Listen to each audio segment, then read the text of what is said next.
The alimentary canal is absolutely recoverable, and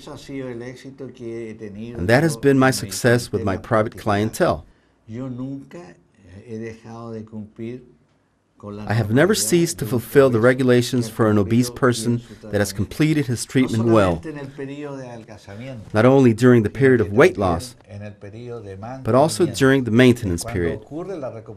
This is when the functional recovery takes place, which I mentioned before and for educational reasons called it the functional porter, the comptroller.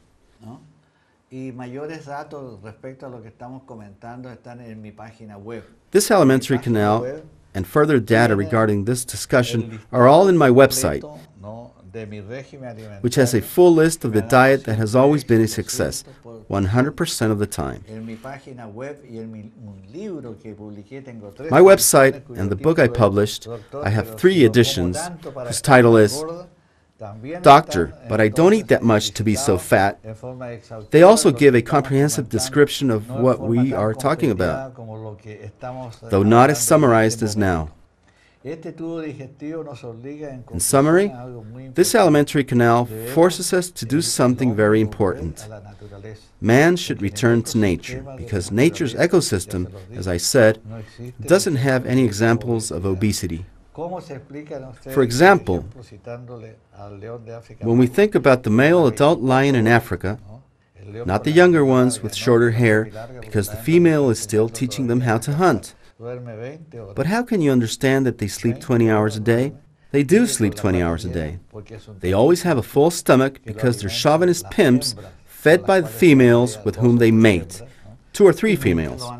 And you will never see them with an ounce of fat. And among the carnivores, I already told you what happens with pet dogs. Now the calorie balance that forces the poor fat persons to be hungry for things he loves, and which surprisingly, as I already said, he later rejects, believe it or not, after going through a stage of indifference. Is exercise useful or not? I advise my fat patients during the weight loss stage because a lot of sugar is lost with muscular exercise, and the only nutritional food the brain has is sugar, glucose. I tell them, do some exercise, but be moderate about it.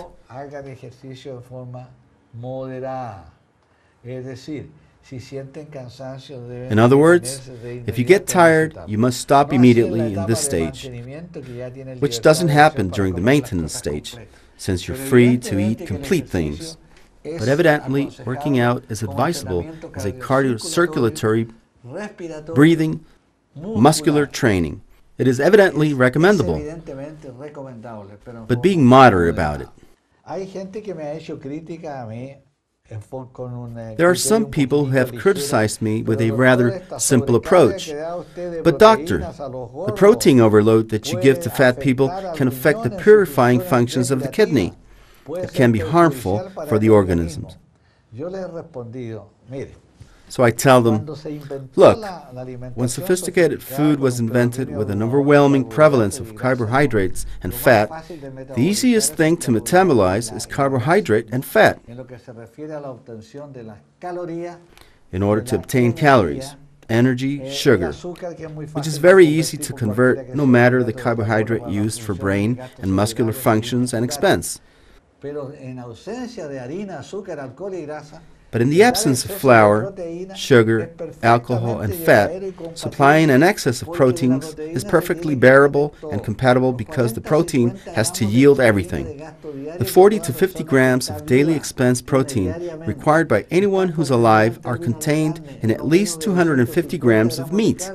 But doctor, if meat is protein and you speak of 40 to 50 grams, why do you now speak of 250 grams? Because meat is 80% water. Add up and do the math yourselves. So there you are, 250 grams.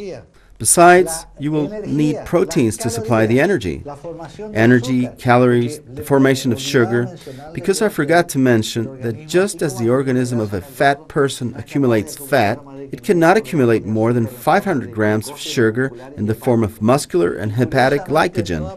And surprisingly, the organism of every fat person tries to maintain that condition due to unsolved biochemical reasons.